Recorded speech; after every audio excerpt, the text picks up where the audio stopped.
We've been doing this display for over 15 years now. It's been a long-standing family tradition. Everyone gets involved. It grows every year, as people know. It gets a little brighter. There's pieces, they come from as far away as 4 hours, and everyone chips in to help in the family. So we're located on a street, not a lot of people know about it. It's East 5th Avenue in South Williamsport. Well, it kind of started when I was a kid. My mom, actually, she was the manager of a Christmas tree company. So it's kind of a unique start. So we just always had decorations out in the yard and maybe spun into a little bit of an obsession. Actually, when I was about 7, we won what they call as the Mayor's Choice Award in a town for the decorating contest when I was a little kid. So that kind of kept things going too.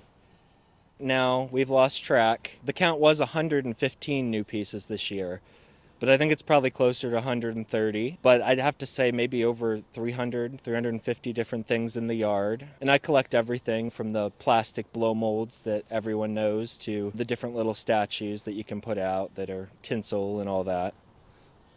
Gosh, I couldn't even count the extension cords we have. I estimate 400, but I probably bought close to 50 more extension cords this year just to keep everything plugged in. And we have, I think the last time I counted, it was 28 different outlets that we use to just divide everything up so it's not all on one circuit and overloading a circuit.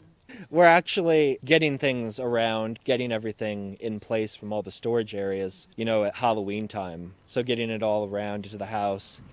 And I would say there's probably 100 hours into this to get all the lights in the trees, get everything situated in the yard, staked down, plugged in, and we always are rearranging it. You're getting the best view of everything. I even got some help this year. I'll have to give a shout out to my cousin from Chicago who is a designer. So he helped me lay out this display that you're looking at behind me just to make sure everything can be seen and things look good next to each other. So that was definitely nice to get his help when he was home. A lot of the pieces have a story of where they came from. Some of the pieces actually I got some at a display down in Maryland this year, and they're from the 60s and were handmade, so they're definitely some unique pieces. I try to get things that not everyone's going to have, and there's always something different. There was a business down the street, and they had gotten this huge piece of equipment brought in from somewhere, and it was in a huge wooden crate, and we looked at it and we thought, oh, we could use that. We approached them and they said, oh yeah, if you guys want it, it's free. We loaded it up and we got it converted into like a weatherproof box so that we could put little display pieces in there that are animated and give it the feel of a window display. And it's cool, the little kids, they'll come up and they'll press their face against it and they'll be looking in there, seeing everything that's in there. So it's definitely a very unique thing to have. I think probably some of the oldest pieces I don't know if you can see them in the back, are those 2 large snowmen that they're moving side to side there. They're from the 50s. I actually found them in a lady's barn about 40 minutes away. They were in the attic and she's had them up there for 25 years and I helped her dig them out and we brought them here and we've been taking care of them and keeping them working.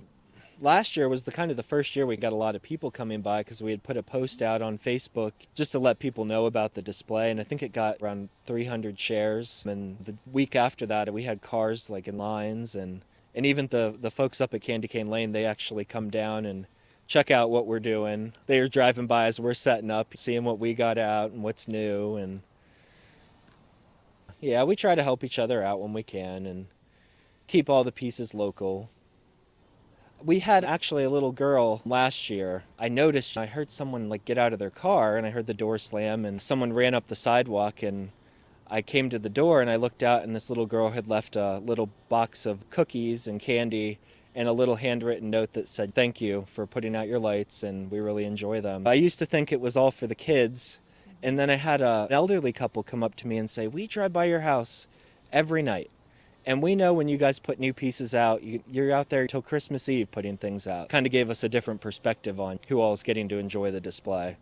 It's a whole process to get everything stored and put away properly. We've always been big on taking care of everything so it lasts for years to come, because some of the pieces are from the 50s, the 60s. So we want to make sure that we're being good stewards and taking care of everything that we are able to find.